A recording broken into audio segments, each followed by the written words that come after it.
Hello and welcome back to the channel. In this video I want to share with you my 10 favorite Node modules or libraries that I used through my 10 years of experience. So let's jump right into it. My first library in this list is LODASH library. Why? Because this is a library for data transformations, which means we have a lot of useful functions inside this library. And by default, inside JavaScript, we don't have enough functions. So we have two choices: either take some library or write all these functions by ourselves. And obviously it is better to use LODASH than to write them by ourselves, because we are getting cross-browser support from LODASH and also they are battle tested there. The second library in my list is RAMDA library, and this is also a library for data transformations, so it is similar to LODASH library, but it is much more. First of all, it is fully functional library, which means we have here small functions and we can build new functions from them like in small blocks. And all your functions here are functional and immutable, which means you are sure that these functions will never mutate your code, and this is extremely important for development. Also, if you are interested in LODASH or RAMDA libraries, I already made two full courses regarding these libraries, and I will write them down in the description box below, so don't forget to check them out. The next library inside my list is LUXON library. So what is this? This is the library to work with dates. And by default, in plain JavaScript, it's super difficult to work with dates, and your code is not super readable. So LUXON solves this problem. This is really popular library to work with dates. And actually the author of this library was a core contributor of Moment.js. If you don't know, Moment.js was the most popular library to work with dates like last 10 years or so. But now Moment.js is deprecated and I recommend you to use LUXON library instead. So first of all functions here are immutable and you have like hundreds of functions to work here with dates. Also, it supports out-of-the-box time zones, which is really difficult topic. The next library that I can recommend is QueryString. So what it does, it simplifies working with query parameters. So by default, in plain JavaScript, we don't have enough functions to parse them or stringify correctly. This is why you need to use this library. Now you are for sure thinking, okay, but this is just two functions, to parse a string and to get query parameters, or to convert an object to a stringified query parameters. Sure, but first of all it is battle tested and it also supports a lot of difficult cases, like for example working with arrays inside query parameters. So I highly recommend you to use this library. The next library that I can recommend is SLUGIFY. So what is SLUGIFY? This is a library to transform your strings, for example titles of the posts, to slug. So what is slug? This is normally just a text which is separated with dashes and always lowercase. And actually you can for sure write such library on your own, but it really handles nice, difficult cases, for example Cyrillic symbols or UTF-8 symbols. This is why I also recommend to use it.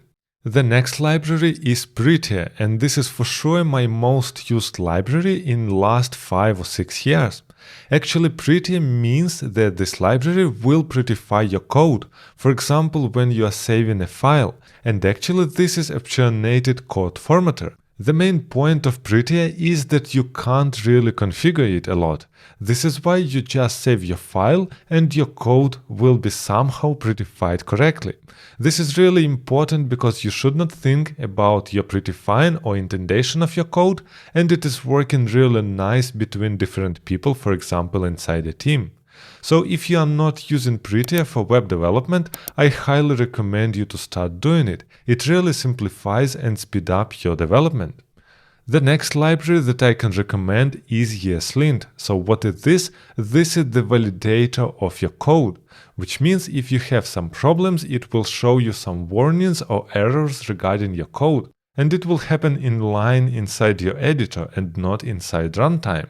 This is why ESLINT can really help you to improve your code, especially if you are a beginner, because it will validate all your code and you will see some suggestions. The main problem with ESLINT is that it is highly configurable, which means you will spend quite a lot of time to configure all rules how you want. But of course you can use some predefined rules if you like how they are suggesting you.